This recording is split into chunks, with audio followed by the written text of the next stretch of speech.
चलिए आज हम लोग काल्पनिक एवं वास्तविक गहराई के बीच संबंध निकालेंगे, जिसमें आप लोग को मान लिए कि ये टोटल जल से आपका भरा हुआ है। ठीक है,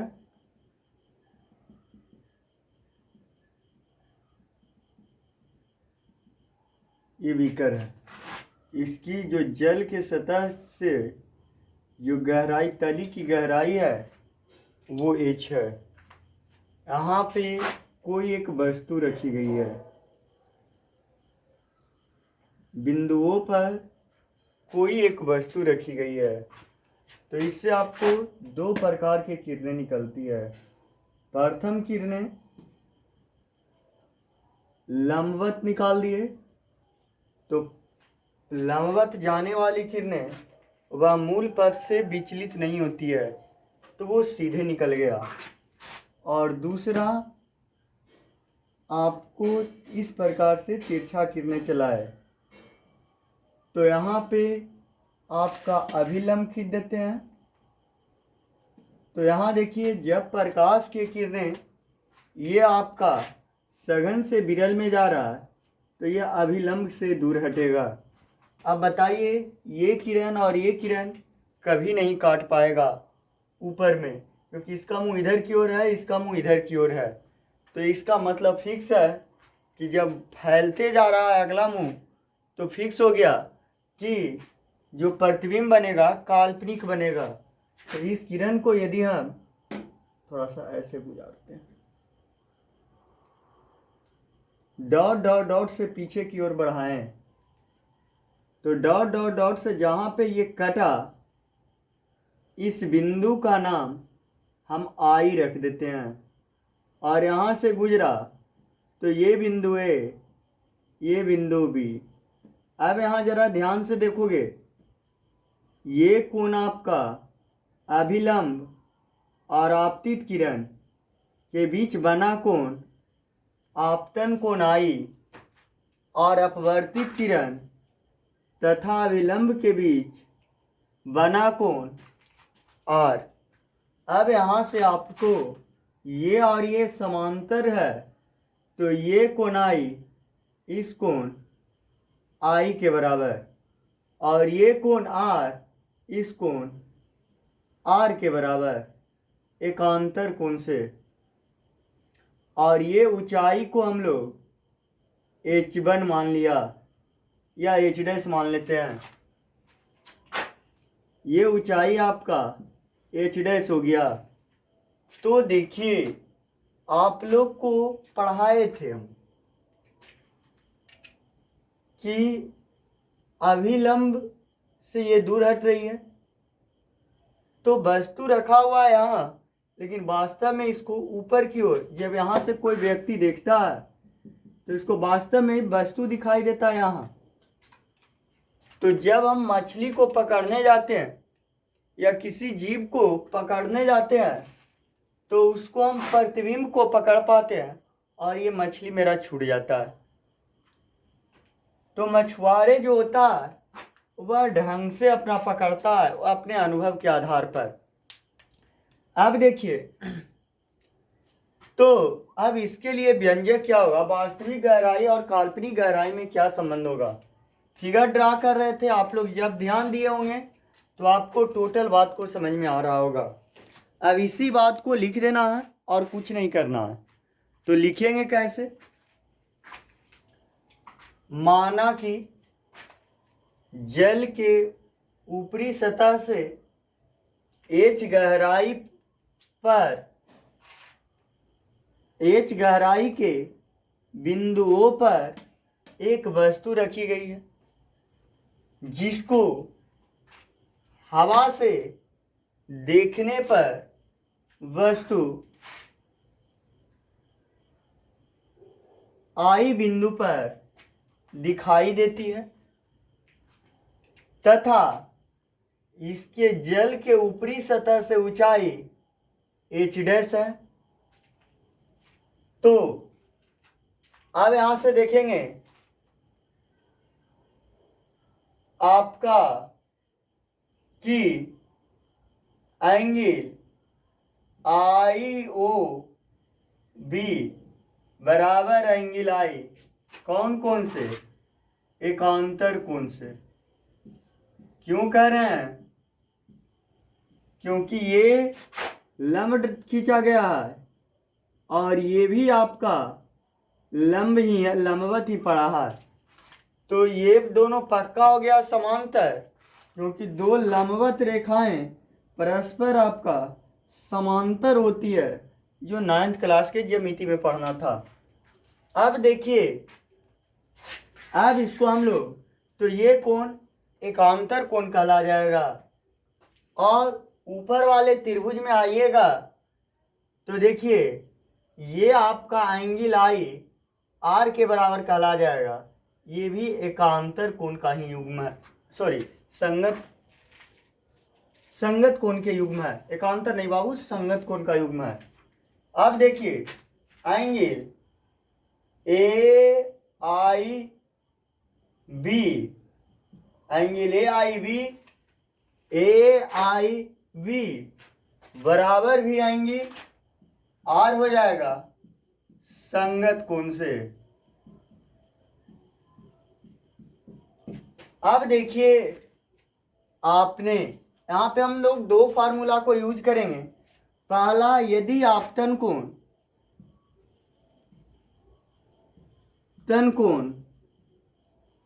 अल्प हो तो पढ़े हैं साइन थीटा का वैल्यू लगभग थीटा के बराबर होता है, और दूसरा पढ़ाए थे आपको कि थीटा बराबर एल बटा आर होता है, जो 11th क्लास में पढ़ाए थे मैथमेटिक्स एक्सरसाइज 4.1 में। अगर मैथमेटिक्स आपका क्लियर है तो ये सब में कोई दिक्कत नहीं होने वाला है। तो आपको अब यहाँ पे हम लोग ये फार्मूला का इस्तेमाल करेंगे।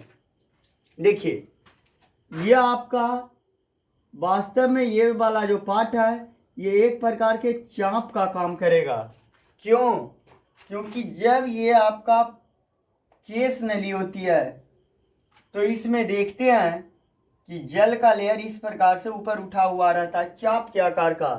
तो यदि आपतन कोण अल्प कर दिए हैं तो फिक्स है कि ये कितनों बड़ा टफ हो, अगर यहाँ पे ये बिंदु को ले आए तो आपतन कोण का मान और छोटा हो जाएगा।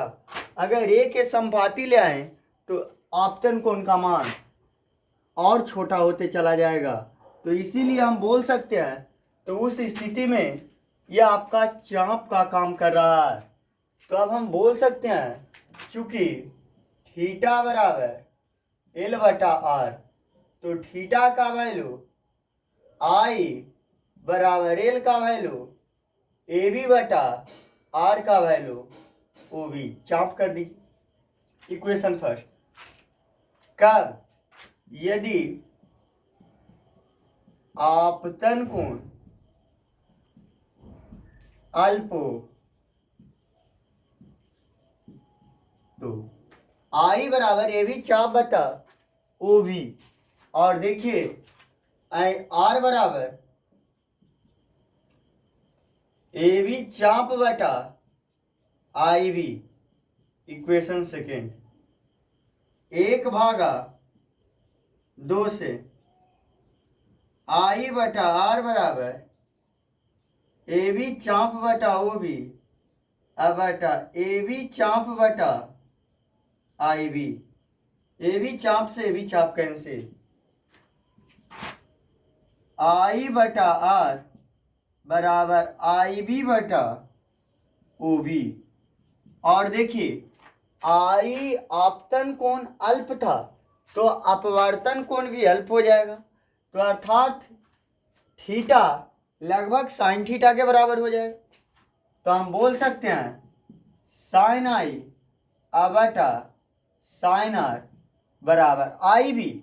अब देखिए यदि बिंदु बी ए के संपाती होता, यदि बिंदु बी ए का संपाती हो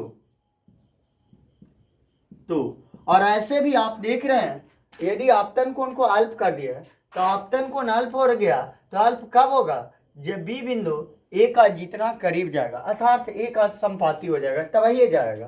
तो हम बोल सकते हैं आई ए का वैल्यू, सॉरी आई बी कहाँ से लिख दिया है, आर बराबर आई ए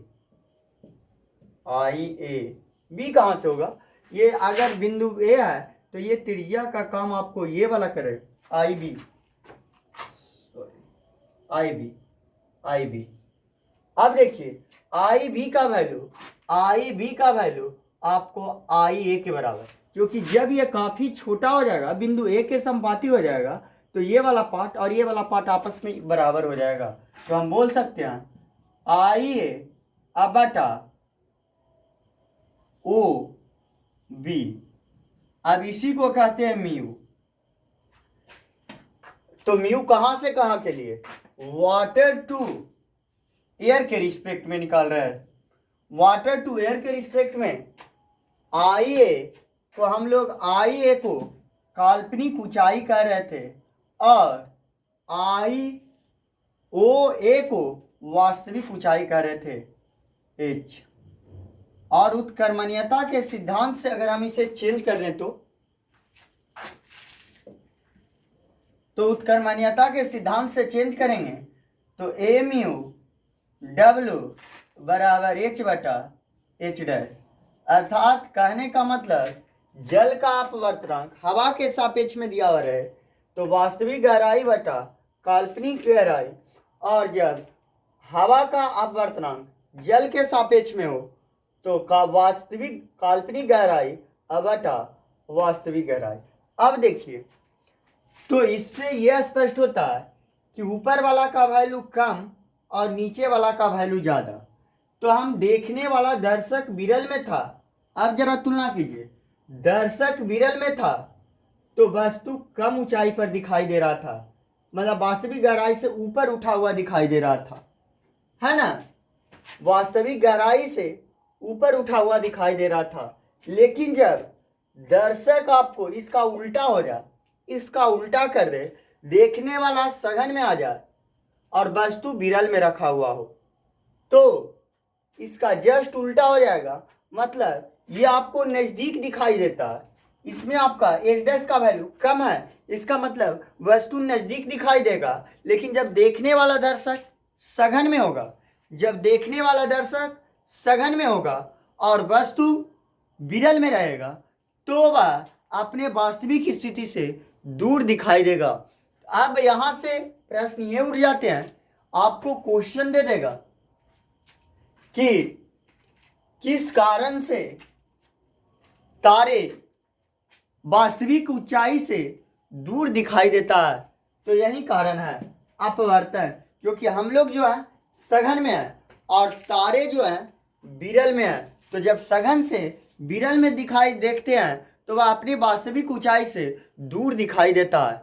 अब इसका कई उदाहरण होंगे, पेंसिल टेढ़ी दिखाई देती है, मछली को भेदने में परेशानी होता है, सब इसी का कारण है, मतलब प्रकाश के अपवर्तन का कारण है। अगर कोई कहे कि तारे जो हैं अपने वास्तविक स्थिति से नज़दीक दिखाई देता है या दूर, तो बोल, अब यहाँ पे दिमाग लगाएंगे, हम देख रहे हैं तो हम सघन में है या विरल में, तो हम तारे के सापेक्ष सघन में है, क्योंकि ऊपर जाते हैं तो और हवा विरल होते जाती है और एक स्थिति ऐसा आती है कि हवा नहीं रह पाता। और पढ़ाए थे कि जहाँ पे आपको कोई माध्यम नहीं होता है वहाँ पे ऐसा माना गया है कि वहाँ पे ईथर का माध्यम होता है, तो ईथर एरो से आपको हवा से भी विरल होती है। तो अर्थात जैसे और जितना ऊपर जाते हैं और वो विरल होते जाता है, और वो क्या होते जाता है, विरल होते जाता है। अर्थात जब हम देखने वाला सघन में है और वस्तु हमारा विरल में रखा हुआ हो, देखने वाला हम सघन में है और वस्तु विरल में रखा हुआ, तो वह वास्तविक स्थिति से दूर दिखाई देगा। और जब देखने वाला विरल में हो और वस्तु सघन में रखा हुआ हो तो वास्तविक स्थिति से नज़दीक दिखाई देती है। तो चलिए, यही तो आपका था जो आपका हो गया। इसको याद रखना कि जल का अपवर्तनांक हवा के रिस्पेक्ट में हो तो वास्तविक गहराई बटा काल्पनिक गहराई, इसको याद रखना। तो स्क्रीनशॉट लेना है तो ले लीजिए।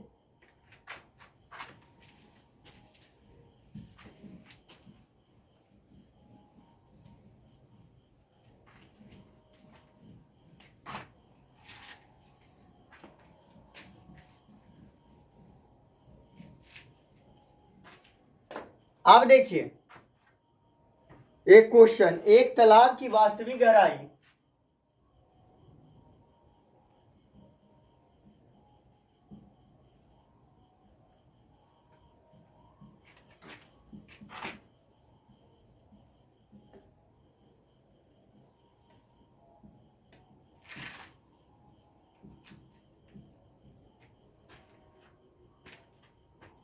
60 फीट है।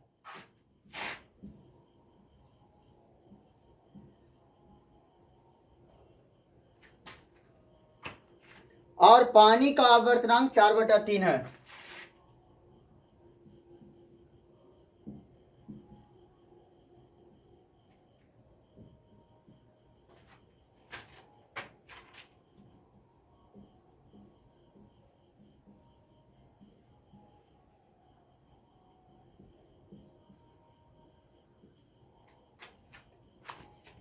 तो तालाब की आभासी गहराई बताएं।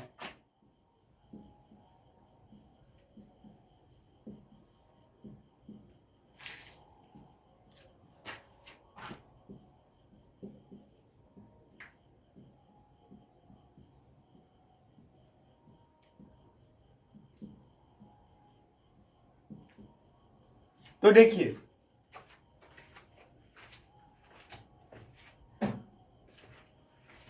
वास्तविक गहराई को हम लोग कहेंगे एच बराबर 60 फीट, और हमारा पानी का आवर्तनांक दिया हुआ, तो पानी का आवर्तनांक, जिसका आवर्तनांक दिया हुआ है ऊपर, तो पानी आपको बताए थे जिसका भी आवर्तनांक अगर किसी के सापेक्ष में न कहे तो वह मान लीजिए कि वह हमेशा हवा के सापेक्ष में निरपेक्ष आवर्तनांक की बात कर रहा है, तो वह 4/3।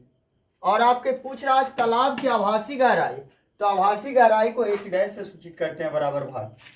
तो आप लोग को अभी पढ़ा है एयर टू वाटर के लिए H/H डैश, क्योंकि और जब आपको यही रहता कि हवा का आवर्तनांक दिया हुआ रहता जल के सापेक्ष में, क्वेश्चन का देता ये उलट देता कि हवा का आवर्तनांक जल के सापेक्ष में, हवा का बाद में रहता है उसका आवर्तनांक, पहले रहता है उसके सापेक्ष में, बाद में रहता है उसका आवर्तनांक, पहले रहता है उसके सापेक्ष में, तो फार्मूला लगाते H'/H। लेकिन ये नहीं कहा है, इसका वैल्यू 4/3 बराबर 60/H डैश, 15 × 45, 15 × 60, H डैश बराबर के फीट ऊपर दिखाई देगा, 45 फीट दिखाई देगा। तो देखिए 15 फीट ऊपर दिखाई दिया कि नहीं दिखेगा, वास्तविक स्थिति से 15 फीट ऊपर में दिखाई दिया वस्तु। प्रतिबिंबा को देख लेते हैं हम लोग। चलिए इस प्रकार से आपका इसमें हिसाब और कई आएंगे, वो न्यूमेरिकल का जब चैप्टर समाप्त होगा तो लास्ट में एक बार कराएंगे। चलिए इसका स्क्रीनशॉट आप लोग लेते जाइए।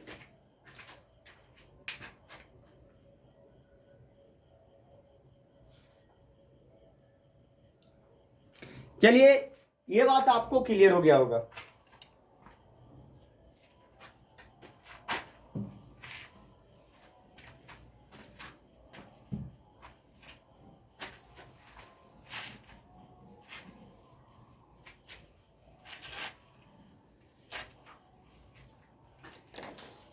अगला जो आपका टॉपिक है वो है क्रांतिक कोण।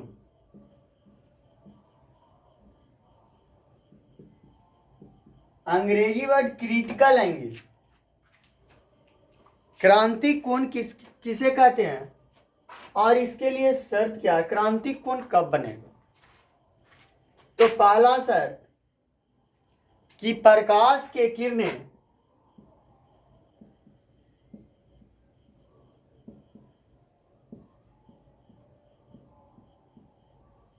सघन से गुजरनी चाहिए।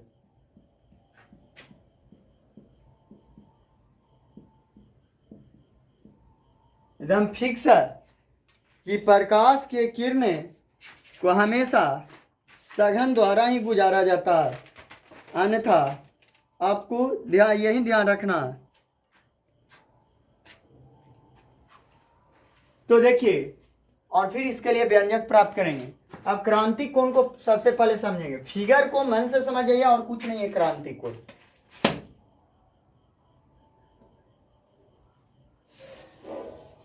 ये लंब है, ऊपर वाला पार्ट को हमने मान लिया विरल, और नीचे वाला पार्ट को मान लिया सघन। तो देखिए, आपने पढ़ा है कि जब प्रकाश के किरणें सघन से विरल में जाती है तो इसको जाना चाहिए था ऐसे, लेकिन यह हल्का मुड़ गया, अभिलंब की से दूर भागा, और किरण गुजारते हैं तो यह और दूर निकलेगा, और एक आगो किरण गुजार दिए तो यह और दूर निकलेगा। एक स्थिति ऐसे होगी कि जब यह किरण जाएगा इसी रेखा पर आ जाएगा।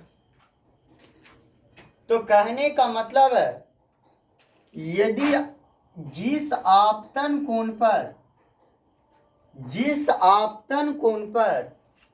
अपवर्तन कोण का मान 90 डिग्री हो जाती है, और माध्यम कौन माध्यम है? सघन माध्यम में।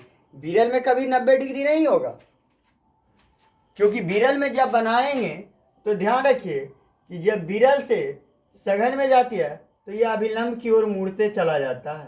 तो यह एक स्थिति ऐसा आएगा कि एकरा पर ही आ जाएगा। 0 डिग्री हो सकता है, आर का वैल्यू कभी 90 के बराबर नहीं होगा। अब देखिए, तो हमने क्या देख रहा था कि क्रांतिक कोण किसको कहते हैं? सघन माध्यम में वह आपतन कोण जिसके लिए अपवर्तन कोण का मान 90 डिग्री होता है। तो उस सघन माध्यम के कोण को कौन कोण कहेंगे? क्रांतिक कोण कहते हैं। सघन माध्यम में वह आपतन कोण जिसके लिए अपवर्तन कोण का मान 90 डिग्री हो जाए तो उस माध्यम को हम लोग, तो उस कोण को हम लोग क्रांतिक कोण कहते हैं, और इसे IC द्वारा संकेत करते हैं। IC क्रिटिकल, तो क्रिटिकल का अंग्रेजी वर्ड C से शुरू होता है। IC द्वारा सूचित करते हैं। अब इसी पर एक जरा हम लोग क्या देखें, चलिए इस बात को लिख करके क्लियर कर लें। पहले लिखिएगा, क्रांतिक कोण सघन माध्यम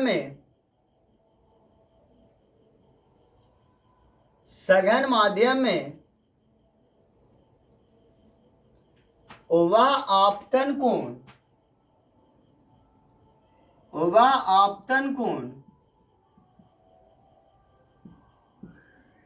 जिसके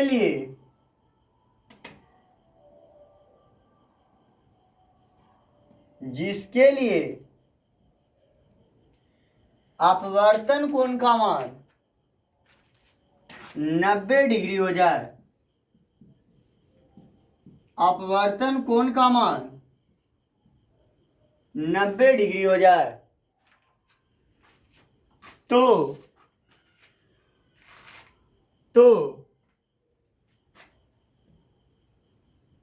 उस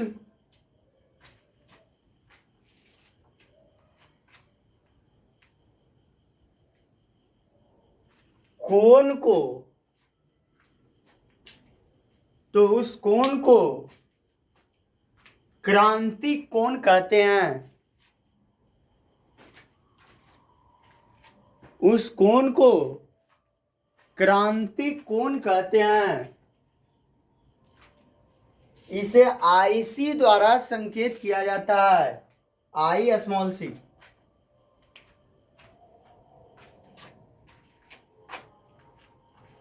अब देखिए, इससे शर्त निकालते हैं। मान लीजिए कि ये आपका जल है और ये आपका हवा है। अब देखिए प्रकाश के किरणें म्यू का वैल्यू आपको कहाँ से, जल से कहाँ जा रहा है, एयर में जा रहा है, यही लिखा है, जल से एयर में जा रहा है। तो इसके लिए क्या हो जाएगा, अर्थात साइन IC बटा साइन R, और R का वैल्यू क्रांति कोण के लिए 90 डिग्री। तो वाटर म्यू एयर बराबर साइन IC बटा साइन R का वैल्यू, तो साइन R का वैल्यू 90, साइन 90। अब देखिए तो 1 बटा वाटर म्यू एयर बराबर आपका पलट दीजिए, तो साइन 90 का मान 1 बटा साइन IC। तो अब देखिए इसको उत्कर्मणीयता का सिद्धांत से लिख सकते हैं, एयर टू वाटर बराबर, मतलब जल का आवर्तनांक हवा के सापेक्ष में, तो ये निकल गया कौशिक IC, कौशिक IC। अब देखिए यही आपका वैल्यू को याद रखना है, या इसको साइने में छोड़ दीजिए, 1 बटा साइन IC, यही आपका क्रांतिक कोण हो गया। तो चलिए इसका भी स्क्रीनशॉट ले लीजिए। और आज आप लोग को वीडियो इतना ही पर एंड करते हैं, नहीं तो वीडियो अगर ज़्यादा लंबा हो जाएगा तो मन से देख नहीं पाओगे। छोटा छोटा वीडियो रहेगा, आपका टॉपिक वाइज टॉपिक पढ़ा करके समाप्त करना मेरा काम है। ये जब बोल दिए हैं कि पढ़ा करके समाप्त करना मेरा काम है, तो इंटर का 12th का टोटल वीडियो आपको पढ़ा देंगे, चाहे वो लाइट हो, करेंट हो, मॉडर्न हो, जो भी हो, सब आपको पढ़ा देंगे। इसके लिए आप लोग निश्चित रहे। थैंक यू, आज के लिए इतना ही।